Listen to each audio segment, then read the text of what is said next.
So hello there and welcome to a brand new episode of the DNF1 F1 Podcast, a show where we take all of the latest news, gossip and events in the world of Formula One, and we relay that back to you for your listening and viewing pleasure, depending on which platform you choose to follow us on. And of course, guys, it is race week, a double-header race week, but we're not going to be talking about the latter of those two. We're going to be talking about the Portuguese Grand Prix coming up this week at the Algarve region in Portimao. Not too far from the last time that we were there, of course, the scene where Lewis Hamilton won his 92nd and record-breaking Grand Prix of his F1 career, and I'm sure many more still yet to come for Lewis. But we are joined here, of course, by my co-host, Mr. Courtney I, sporting his West Ham jersey as usual. Courtney, you okay, mate? How you getting on? Yeah, going well. Got a bit of time off, so I'm planning to spend that wisely. And I couldn't think of a better way to start my week off than to speak to you about Formula One. Absolutely. And of course, joining me also is the wonderful and very, very, very good Mr. Steven Featley. And Steven, first of all, how are you doing this afternoon? Are you okay? Yeah, doing well. Getting excited for the Grand Prix this weekend. At least it's a break from the football, at least. Absolutely, yeah. I can agree to that very, very much so, supporting the same team. But of course, for those of you that don't recognise Steven from a few occasions where I've appeared on his channel, Steven runs a YouTube channel of his own, SFeatleyTV. Very, very good channel. Definitely check that out. Great content relating to Arsenal Football Club if you are that way inclined. And of course, a Formula One channel as well, the Checkered Flag Show, I should say, that I've appeared on a few times myself. And all for a very, very good cause that I'll happily pass over to Steven to talk about for a few moments. Yeah, like you said, we do Arsenal and football F1 content whilst we raise awareness and money for Children's Liver Disease Foundation, which is a charity. Without the research, I would not be here today after having 6 liver transplants myself. So, yeah, obviously it's just to help kids around the world to try and combat and not being limited by the liver conditions. So we try and raise as much money as we can.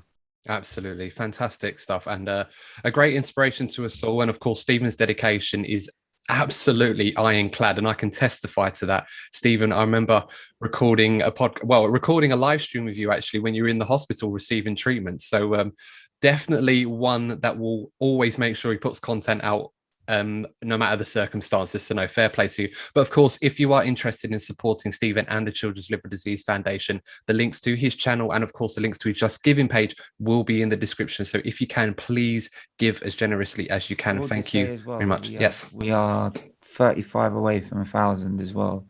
Yes, and we'll get the watch hours as well this week to monetize the channel, which means all the money will go to the charity from there as well. So we're that close now. So. Absolutely, yes. So please do subscribe to Steven's channel, as you just mentioned. The monetization, of course, for a lot of YouTubers is important for their own personal gain, but in Steven's case, that is certainly not the case, and all the proceeds that he makes from that do go to the Children's Liver Disease Foundation. So yes, fantastic stuff. Please give what you can, and please do subscribe to Steven's channel. If you are an F1 fan, or even if you're an Arsenal fan in particular, definitely subscribe. There's plenty of stuff related to that as well. Of course, the main reason why we're here, guys, we are going to be talking about the Portuguese Grand Prix coming up this weekend and, of course, giving some of our predictions. So the main topic at hand, guys, 2 races into the season, 2 incredibly brilliant races for different reasons. The main talking point has to be the growing battle between Lewis Hamilton, the defending world champion, and the young pretender, the young challenger, Max Verstappen. 2 races in, 1 win apiece. I'm going to come to you, Steven, a big Mercedes and Lewis Hamilton fan in particular. What have you made to the start of the season so far? And do you feel that Lewis in particular, as well as Mercedes, are in for a real fight this season in the form of Max Verstappen and Red Bull? I think definitely the season's been a great example of how great the season could be, let alone what's coming next season. And but I mean, we talked about that last week's podcast. But I know Lewis Hamilton from interviews, and that he's a person that loves the challenge, and I think he's probably missed that in a sense in the last couple of championships he's won. Not, I mean, give it to Valtteri Bottas, he's got to go, but it's not to the level of some challenges that, say, like Rosberg gave Hamilton in a sense. So, obviously Max Verstappen, obviously he's having the advantage at the minute. The Red Bull, we do know, is fair quicker. My opinion, that from what I saw from Imola before the rain and everything else, is that Mercedes look like they have caught up a significant bit. Whether that be the case in Portugal, we wait to see. And as you mentioned earlier, it's a happy hunting ground for Hamilton after last season. So, the game's really on. But I do feel with Red Bull, they've also got a much stronger lineup in terms of Perez in the Red Bull, managed to get second. Didn't pull off the race as well. But I mean, in mixed conditions, it's gonna be a topsy-turvy race. And if Mercedes aren't careful with Bottas dropping points as well, they could face a massive battle in the constructors as well. But I feel with this Hamilton Verstappen fight looks a fight that could go down to the wire. But then we have seen that with Vettel before in 2017 and 18. It's just how long is the stamina that Hamilton shows throughout the season is incredible. He gets to halfway through the season and he's still conjuring out the wins. So it'll take a lot from Verstappen, but he's definitely got the talent to do it. Yeah, no, absolutely. And you mentioned not just the physical stamina, but the mental stamina that Lewis Hamilton has to go through a grueling championship battle that we've seen many times over the course of his career, whether it be against Fernando Alonso, Felipe Massa, Sebastian Vettel, of course, Nico Rosberg, and to some degree, Valtteri Bottas up to a certain point of the season. Lewis has always been able to outlast all of those guys in the championship battle for one way or another. Do you feel perhaps, Steven, that Max Verstappen needs to find that level of stamina or mental stability over a long season? Or do you feel that perhaps he's shown some signs that he may be capable of doing that this season? He's shown signs of it, for sure. But I think it's like what you mentioned before on my channel, is that he needs to start focusing mentally about winning races that you should be qualifying pole, fastest lap, and you should be dominating the weekend. And obviously with Verstappen, and it's like with Hamilton back in his first season in Formula One, he has the talent, can't deny it. But I think what made it difficult for Hamilton, his first championship win, and even his 2007 one, is tackling the mental, political side of the F1 saga. And it's going to get mentally and politically draining at some point, because that's what every title fight does. Whether he can outlast it to an end of a season, especially the longest season ever in Formula One, is another matter. But what we can say is at the moment he's definitely got the talent and know how to do it. Whether he's picked that up as he's developed his career, we'll have to wait and see. No, absolutely. And of course, a big important factor in the Max Verstappen argument that perhaps he probably answered one of these questions that we brought already was that Max needs to start winning races that he should be winning or expected to win. And I think for all intents and purposes, I think he certainly demonstrated that last week at Imola, where he was in a commanding position. And despite a few occasions where he was put under some pressure, whether it be Hamilton or the safety cars that came out or the red flag, he responded to them all in the same way you'd expect Lewis Hamilton to do so. I wouldn't say so, though. But then to be fair, if it was the way it's supposed to be, then Red Bull should have got a pole position. He really did fluff his lines there. Got a great start, can't deny that.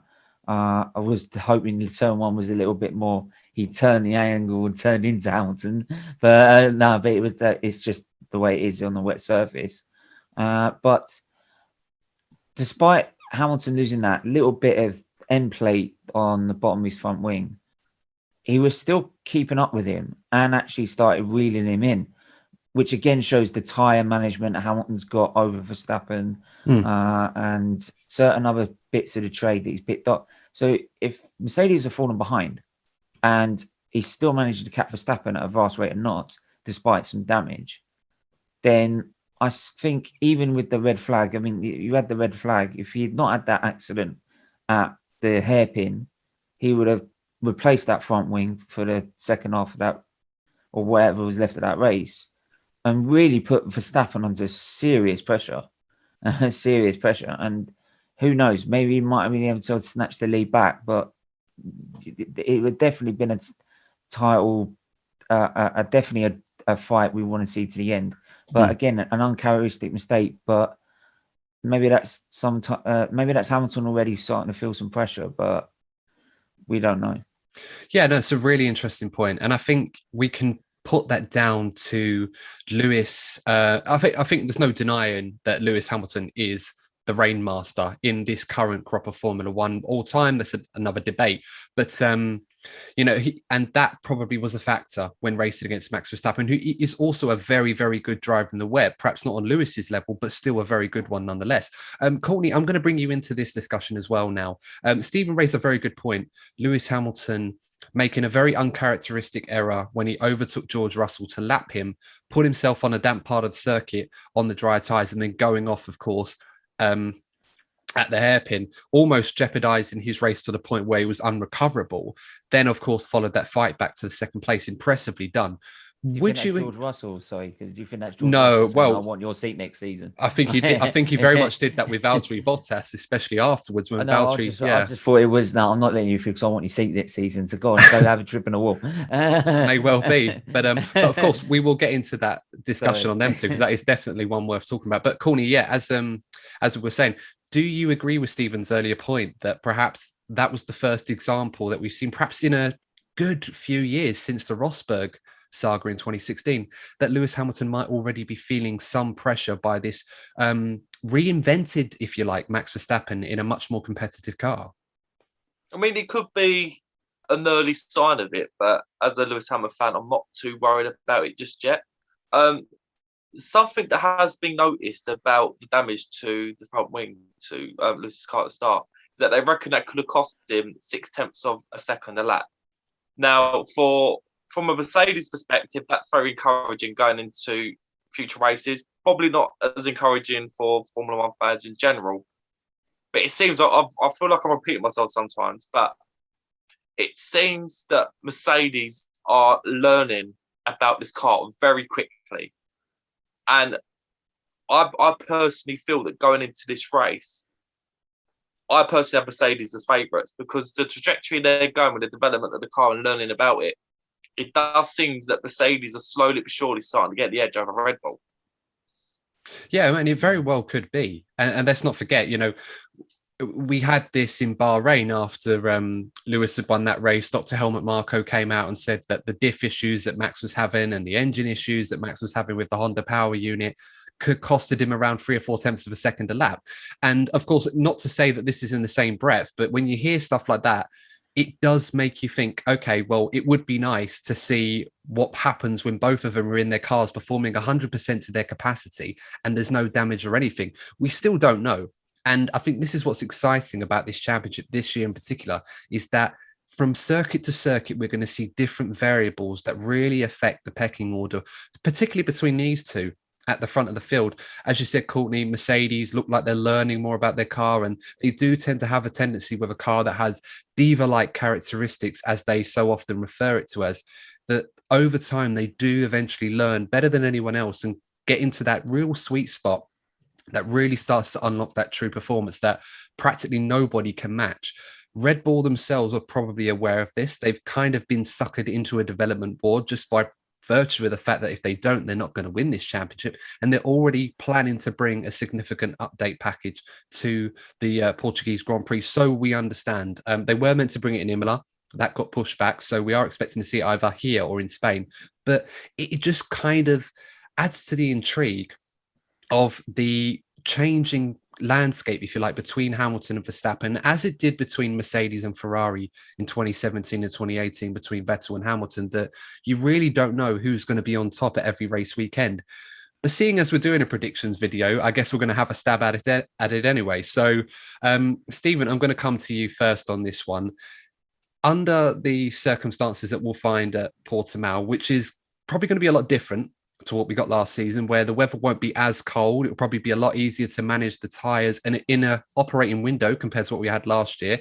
Because if we remember that first lap, it was absolutely crazy to a point where Carlos Sainz in the McLaren was leading the Grand Prix at one point on the first lap, and Raikkonen made up half the grid just being on the better, softer tyres, which are better in the conditions. As I said, given the nature of the circuit, how do you see this one going down? Do you expect Mercedes to be on top and Lewis perhaps to return to winning ways, or do you feel that perhaps Red Bull will still be the team to beat going into this race? I think it's really, really close to call. If Red Bull got a package, and we know what Mercedes are like, because we saw it in 2018 as well, because from the beginning of the 2018 season, apart from Australia, Mercedes was struggling with that with that car with tyre temperature a lot. And they managed to unlock it by Spain and got it working to how they wanted it. So Mercedes will always learn quick on any sort of given day. It's it depends on how big is this package, and then what of Mercedes going to bring up to answer that. Because I'm sure Mercedes got something else up their sleeve, but then they don't usually let out. But yeah, for me, it's too close to call. My heart, being a Hamilton fan and someone who's met him and idolized him with his Still I Rise motto, which obviously to me means a lot for what I've been through, is that I can never see him giving in to a race like this and raising the bar in a sense. So like he's done time again. So I would say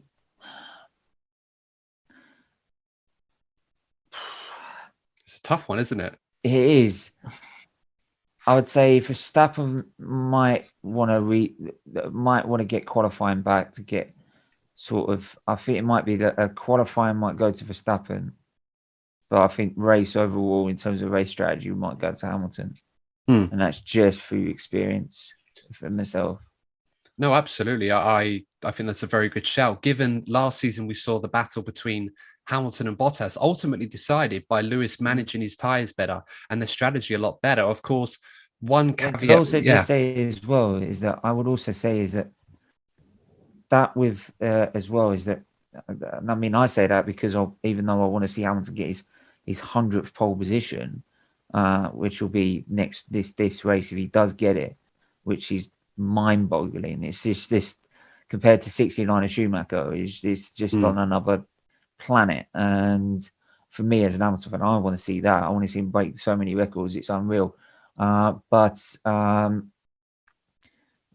feel that Verstappen will want to answer himself in qualifying most definitely to give him the best sort of chance. And but then again, what I saw in Imola as well is that you could have any team going to get into the top three. You could have, I mean, Lando Norris was a few millimeters away from getting pole position.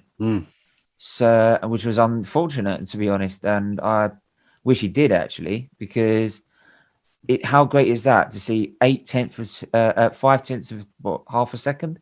Yeah, it was pretty much between the top 8.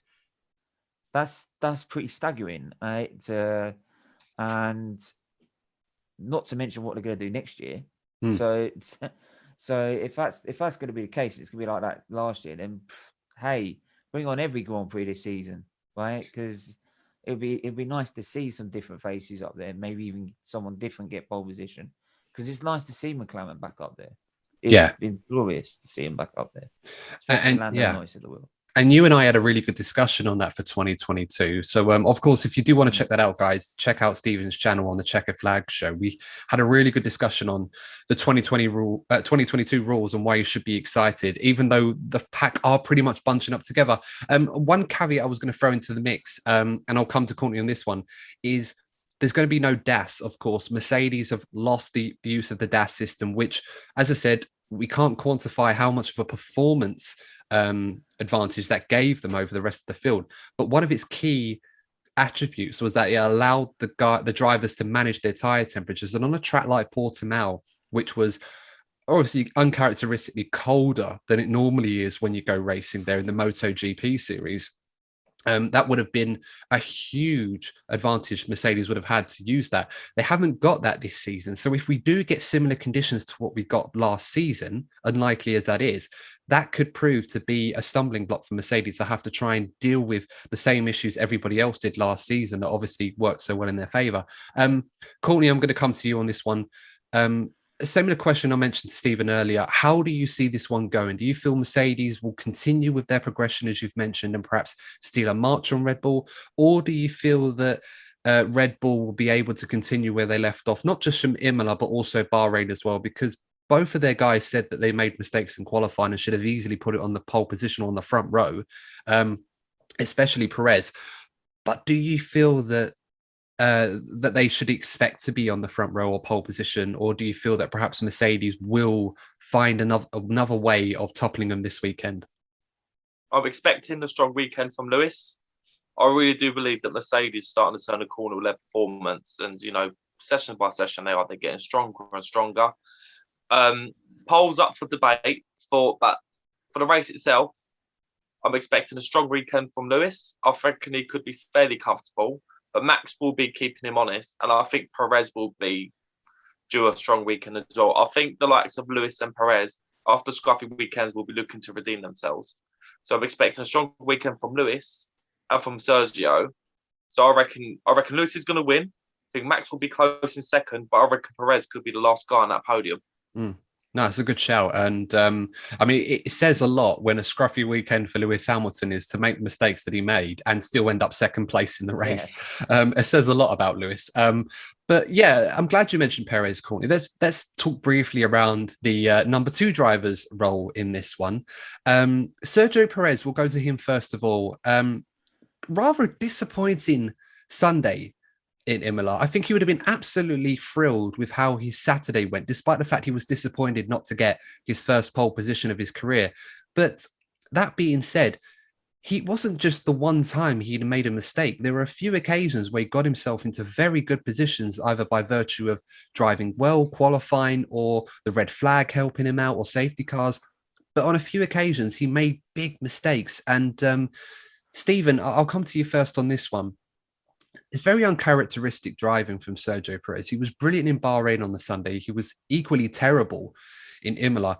How much pressure do you feel that he is under right now to get a huge result for Red Bull now? Because it's the third race that he's driven for this team. He's already shown his qualities that Red Bull signed him for. But he's also shown some fatal weaknesses in his armor at this point at his time at Red Bull, that they've removed other drivers from that team to get him in the past. Do you feel that he's still under some big pressure, or do you feel that he's on top of things and will deliver this weekend? There's obviously going to be pressure on the Red Bull. You mean you're playing for a team that's going to try and win the championship, not just the drivers, the constructors. And you're going to take on the might of Mercedes. You're going to need both drivers, because Hamilton and Bottas has been a sort of faultless partnership since 2017. And I mean, the last 2 seasons, they finished first and second in the championship. So if you're going to take on the mighty Mercedes, you're going to need to use both drivers. Now, what I saw in Imola in qualifying proves to me that yes, but I feel that Perez can, unlike Albon, unlike Gasly, will eventually snap and find their feet. And I think that's because of the amount of experience he's gained. He's also been to a top team before. He went to McLaren, and I feel that was unjust, to be fair. I will point that out. I actually feel it was unjust to actually let him go at the end of that season, because that car was terrible to start with. Right? So to let him go after one season was a bit terrible. And it paid the price, because he did much better in 14 the next year in 2014. But all that experience, I feel, is an advantage that Pierre Gasly and Albon didn't have. And I feel because of that, yes, there's pressure. There's always going to be pressure, but I think he can deal with that pressure. So that's why I feel is that the qualifying just shows to me as well is that he still has the ability to be able to to pull off a great race. I mean, he pulled off a great race in Bahrain despite the issues he had, and I don't see. Yeah, if it gets to about the 6th race in the season, 7th race, and he hasn't been on the podium at least once or twice, then I would start being worried. Yeah, no, absolutely. I mean, whilst equally Mercedes, it might be clear already what the tactic is regarding Valtteri Bottas in terms of what role he plays into this. But I will ask Courtney this question. Do you feel that perhaps Sergio Perez is already being put in that position against his better judgment, that he may now have to already play second fiddle to Max and play the supportive role rather than try and compete for a world championship? Because he's already 30 points plus off the lead of the championship. Doesn't sound like a lot, given that a win can be worth 26 points if you get fastest lap as well, as Lewis did as several times before. But we're 2 races in now. The championship is already starting to take shape. Perez may have to feel that his best chance of staying in this team long term is to perhaps already play second fiddle rather than try and get involved in a championship battle, which may end up costing his teammate ultimately if Perez starts taking points off of him unnecessarily. Do you feel that Perez has already put himself in that position, Courtney? Or do you feel that Red Bull will still give him the opportunity to try and make a case to be in this championship fight with Max and Lewis? Well, the problem for Sergio is that it's very clear at Red Bull that Max Verstappen is the number 1 driver. So for him to be considered an equal to Max, he would have had to have made a rapid start, to sort of rattle Max. That hasn't happened. And also, given the nature of this championship where it's so close, neither Red Bull or Mercedes can be afforded to give away precious points for their number 1 drivers to Bottas and Perez respectively, because it could affect the outcome of the Drivers' Championship. So for those 2 reasons combined, I think it's already pretty clear that Max Verstappen is going to be the number 1 driver this season. Yeah. I will just add to that is that I do feel with Perez would have known going into that, right? That team is Max Verstappen's team. That's the end of it. Even the car, I mean, I think reason Pierre Gasly and Albon have struggled, that car is built for Max Verstappen. It's clear to see. I mean, you've got 2 drivers there with probably 2 different styles that have gone in there, in Albon and Gasly, and this still ain't worked. So for me, it's raw built. That team is focused on, like Schumacher was focused on with Ferrari, and like Hamilton's focused with Mercedes. It's that's focused on Verstappen. With Mercedes, the last 2 seasons, they could have been, they've had the luxury of going, yeah, we'll give Bottas maybe a chance. 2018, they couldn't, because by the time they got to the 4th race, Bottas was already way behind Hamilton. So, and what you saw in Bahrain, and I said it in my watch along, is this is why Bottas does not get considered to be a title contender at Mercedes or a number 1 driver or an equal, because he does not outperform the car as well as Lewis. Lewis drove the wheels off that thing. And yes, they might have had help from his teammate, but his teammate was not going at the pace that Hamilton was going at, and being able to put Verstappen under that much pressure. So you can see the levels in difference. So for me, that's why Hamilton would always get the jump on Bottas in terms of getting the luxuries, the upgrades first, or this, that, and the other, because he can outproduce that car. Right. And then we see him in qualifying when he's jumped out the car and he's like that, shaking, because the emotion, the adrenaline that goes through, just to put him on the very, very edge. So yeah, that's why Bottas just is not. People say it's unfair, but unfortunately, that's F1. You either perform or you don't get your opportunity. Yeah, no, you're absolutely right, and it's important to note that Michael was a good recipient of this at Ferrari.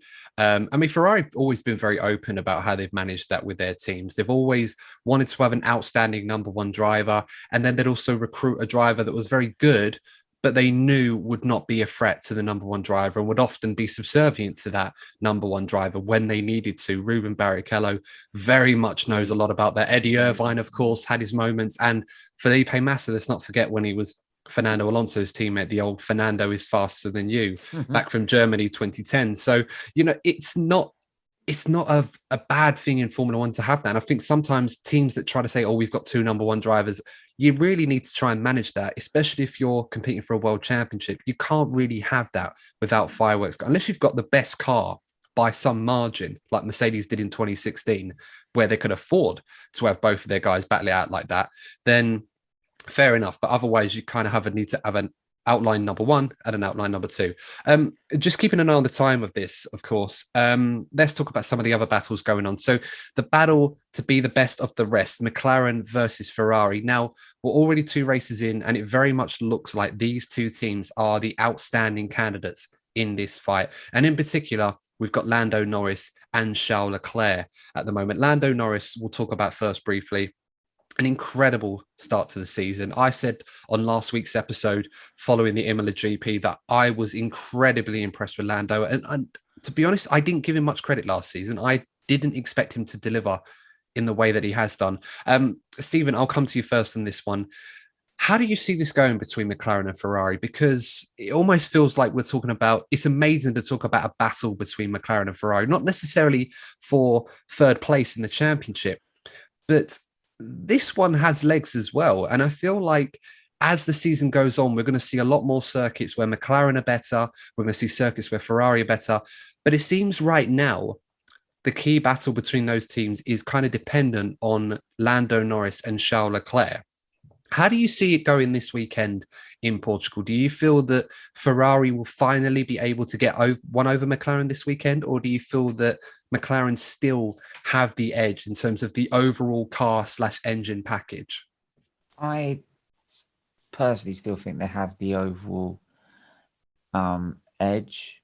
I think Sainz have maybe settled in a bit more than Ricciardo, given the first 2 races. But I feel that McLaren, in terms of their performance, car performance, has a little bit of an edge over Ferrari. They've definitely improved Ferrari. Let's not get it wrong from where they were last year. Last year was just a horror story. But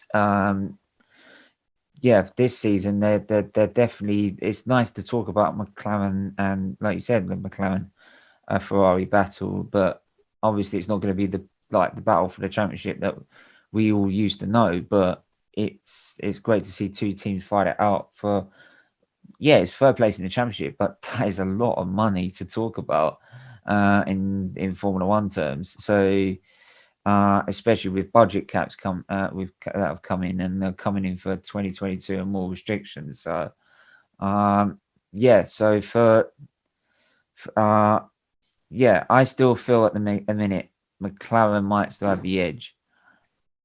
Now, depends what teams' priorities are. Do McLaren want to make sure they get third place again, or do they want to make sure they get a perfect 2022 car? That's where sort of the Hamilton and Mercedes and Red Bull are going to be fighting it for the title, because you're fighting for a title. But the rest of them is like, do you want to go try and get as high a place as possible and risk not being well the next season, or do you want to try and finish as high as you can, but mainly focus on next year? So it'd be interesting to see what they decide. But it's definitely a good battle for third. And I think not just McLaren as well. You've got no